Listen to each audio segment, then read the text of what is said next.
Bank में आज बहुत भीड़ थी। 2 दिनों के बाद सोमवार के दिन आज बैंक नियमित हुआ था।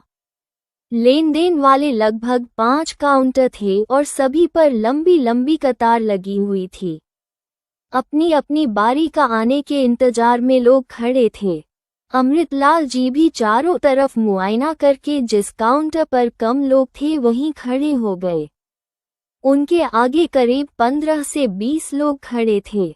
अनुमान लगाने लगे कि काउंटर तक पहुंचने में कम से कम आधा घंटा समय तो जरूर लग जाएगा। अमृतलाल जी बैंक से पैसे की निकासी के लिए नहीं जाया करते थे। जब तक सरकारी सेवा में थे तब तक उनके ऑफिस के बाबू ही उनके बैंक से निकासी कर पैसे उनके हवाले कर देते थे। सेवानिवृत्त होने के बाद एक सहारा था एटीएम कार्ड का, लेकिन उनका एटीएम कार्ड हाल ही में लैप्स कर गया था और नया कार्ड अभी तक उनके पते पर आया नहीं था। खर्च के लिए पैसे की जरूरत थी, इसलिए बैंक के काउंटर की लंबी पंक्ति में खड़ा होना पड़ा। अमृतलाल जी इधर उधर नजरें घुमा कर परिचितों को खोज रहे थे, लेकिन कोई भी परिचित दिखाई नहीं पड़ा। उनके पास सेल्फ निकासी के लिए एक चेक था। उनके आगे खड़े लोग धीरे धीरे खिसकते काउंटर की ओर जा रहे थे। अमृतलाल अपनी पारी आने का इंतजार कर रहे थे। आधा घंटे बाद उनको काउंटर पर पहुंचने का अवसर मिला। इस काउंटर पर कोई 55-56 साल उम्र की महिला बैठी हुई थी, जो काम तो बहुत तेजी से कर रही थी। अमृतलाल जी ने अपने हाथ में चेक लिया और उक्त महिला की ओर बढ़ाया। वो सिस्टम में कुछ काम कर रही थी। उसने अपना सर उठाया और अमृतलाल जी का चेक अपने हाथ में लिया। अमृतलाल को उक्त महिला का चेहरा जाना पहचाना लगा। अपनी स्मृतियों के जंगल में उस महिला को ढूंढने लगे। जब याद आया तो उनका दिल जोर जोर धड़कने लगा। उस महिला ने पैसे देने के लिए अपना हाथ अमृतलाल जी की ओर बढ़ाया। दोनों की नजरें टकराई और दोनों ही कुछ देर एक दूसरे को एकटक देखते रह गए। अमृतलाल जी ने पहचान लिया और उसे महिला ने भी। दोनों एक दूसरे को देखकर आश्चर्यचकित हुए। लगभग 45 वर्षों के बाद इस हालत में दोनों की मुलाकात हो रही थी, जहां पर हाल चाल भी पूछने का वक्त नहीं था। महिला कर्मचारियों ने नोटों की गड्डी के साथ अमृतलाल जी को एक कागज का छोटा सा टुकड़ा भी दिया। अमृतलाल ने देखा, उस पर फोन नंबर के साथ कुछ लिखा हुआ भी था।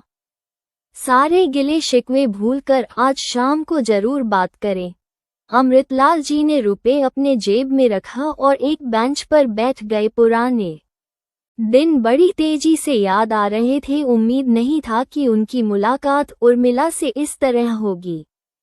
उर्मिला की मांग सुनी थी, यानी वह भी उनकी तरह ही अकेली है। अगर अकेली ना होती तो शायद मोबाइल नंबर भी नहीं देती या पहचानने से भी इनकार करती। इन्हीं बातों को सोचते हुए अमृतलाल जी अपने आवास आ गए। पिछले साल उनकी पत्नी साथ छोड़कर चली गई।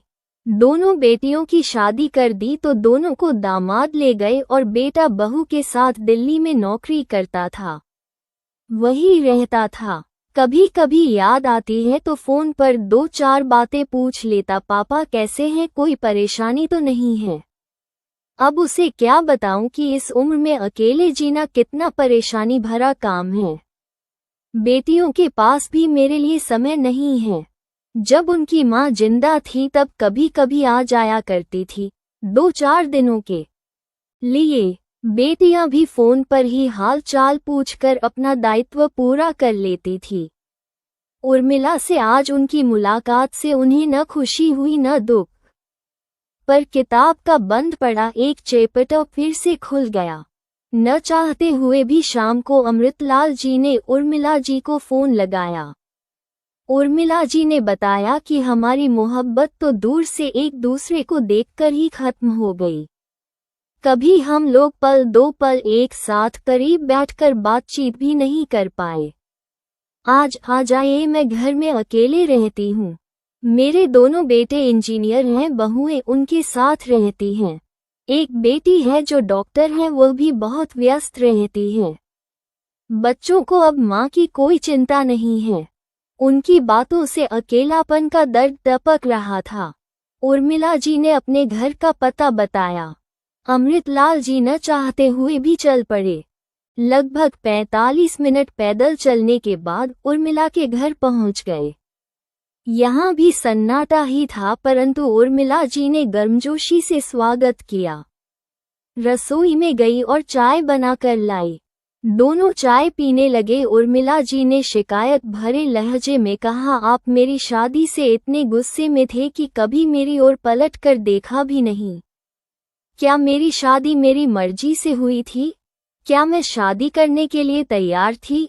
मेरे पिताजी, चाचा जी और भाइयों ने कितना तंग किया था, कितना टॉर्चरिंग किया था, ये तो कभी आपने नहीं सोचा। क्या मैं शादी से खुश थी? जिससे शादी हुई वह भी रंग रूप का ऐसा निकला कि उसे देखकर मेरी सखी सहेलियां नाक भौं से कोड़ने लगी। मंडप पर किसी ने भी मेरे दूल्हे की तारीफ नहीं की। कई लोगों ने तो वहां आपकी चर्चा छेड़ दी। भभुआ जिले के सुदूर गांव में मेरा ससुराल है। तब वहां न बिजली थी, न पानी और न सड़क। मुख्य सड़क से 3 किलोमीटर पैदल चलकर गांव तक पहुंचाना पड़ता था। जब मैं ससुराल से लौटी तो मां से कई दिनों तक झगड़ा करती रही। आप लोगों ने मुझे कुएं में काट कर डाल दिया। न लड़का अच्छा है, न घर परिवार अच्छा है। पता नहीं कैसे मेरे पति को आपके बारे में जानकारी हो गई थी। मोहल्ले के ही कुछ लोगों ने उसका कान भर दिया था। तब से वह हमेशा शक की नज़र से मुझे देखने लगा था। शादी के 6 साल बाद मैं 3 बच्चों की मां बन गई। शादी के 1 साल बाद बैंक में उसको क्लर्क की नौकरी लग गई थी। न जाने किस गम में मेरा पति बहुत शराब पीने लगा था। बेटी के पैदा होने के 2 महीने बाद ही अचानक बीमार पड़ गया। इलाज के लिए उसे दिल्ली ले जाया गया, लेकिन दिल्ली से उसकी लाश लौटी। 3 बच्चों को पालने का संघर्ष मेरे सामने खड़ा था। अनुकंपा पर नौकरी मिल गई। धीरे धीरे बच्चों की जिंदगी बनाने के संघर्ष में उतर पड़ी।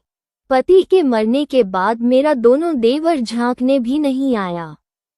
तीनों बच्चे पढ़ने लिखने में अच्छे निकले। तब मुझे बहुत संतोष हुआ। मेरी मेहनत रंग लाई।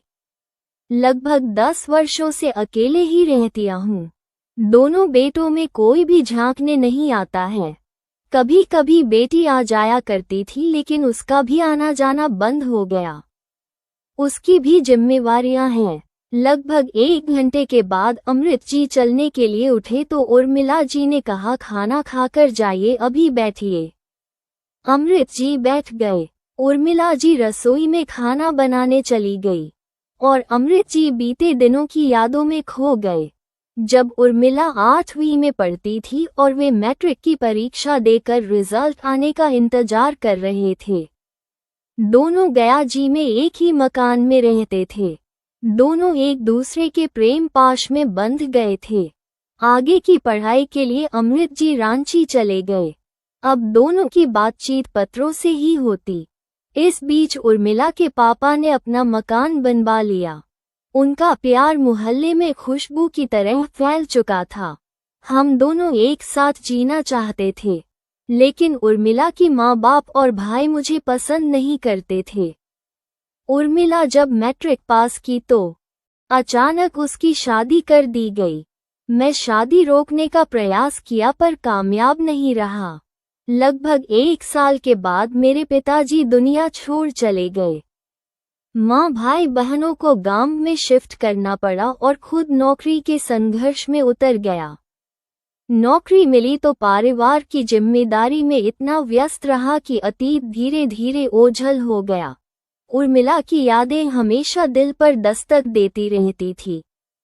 उर्मिला जी रसोई से बाहर निकली। खाना तैयार हो गया था। ये पहला मौका था जब दोनों ने एक साथ खाना खाने बैठे। खाना खाने के बाद अमृतलाल जी अपने घर लौट आए।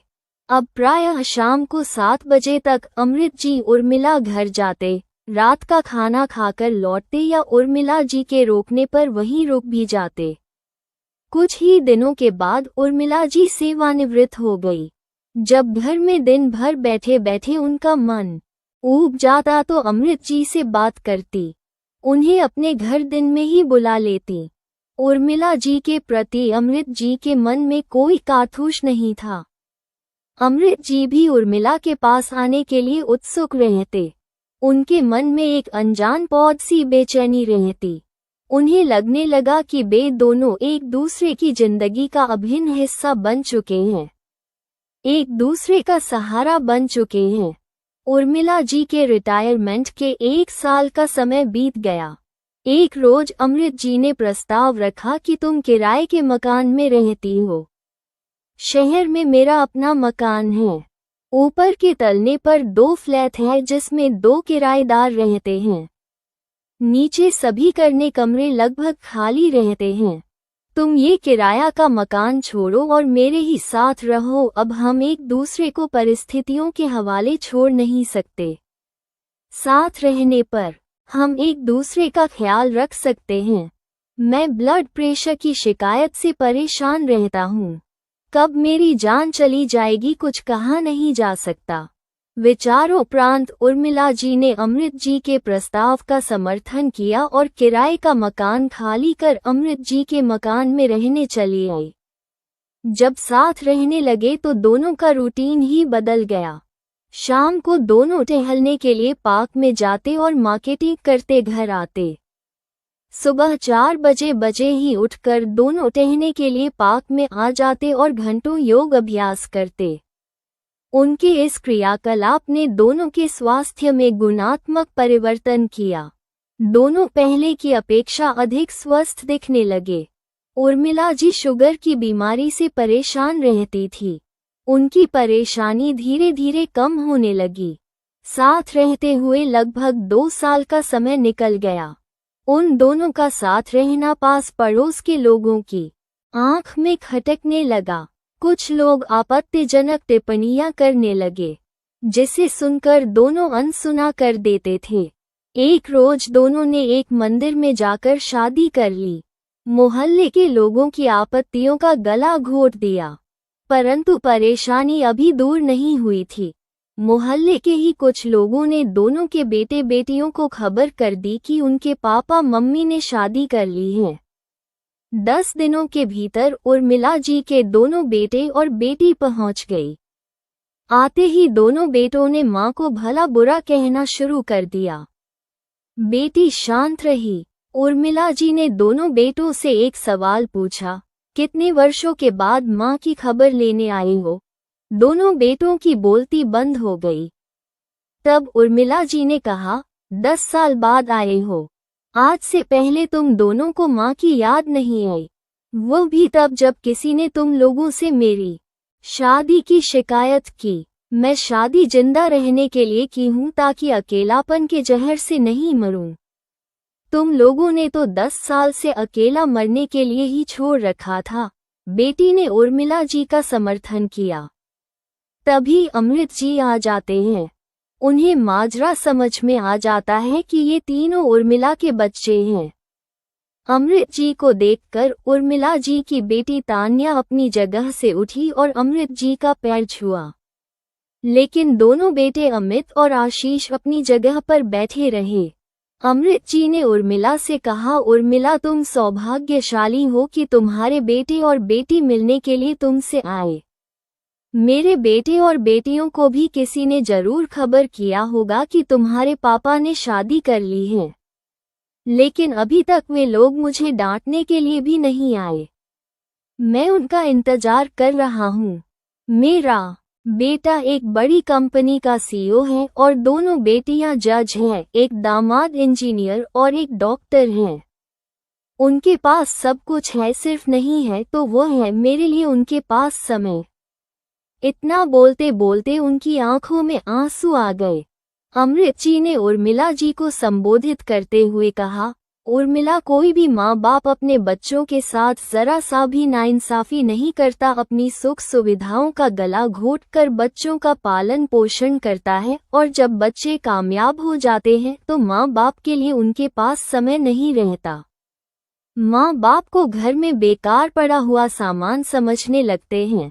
अमृत जी की बातें सुनकर अमित और आशीष दोनों अमृतलाल जी के पास आकर उनके पैरों के पास बैठ गए और अमित कहा, पापा जी गलती हमारी है, हम लोगों को माफ करें, हम लोग अपना दायित्व भूल गए थे, हम आप लोगों का ख्याल रखेंगे, आप लोग चाहें तो हमारे साथ चले। अमित की बात सुनकर उर्मिला और अमृत जी की जिजीविषा पुनर्जन्म लेने लगी। अमित ने उन्हें पापा जी कहकर संबोधित किया। दोनों के चेहरे पर खुशी की नई आभा चमकने लगी। साथियों, ये कहानी यदि अच्छी लगी हो तो मेरे चैनल रवि रंग स्टोरीज को सब्सक्राइब करें, लाइक करें तथा कमेंट्स करें।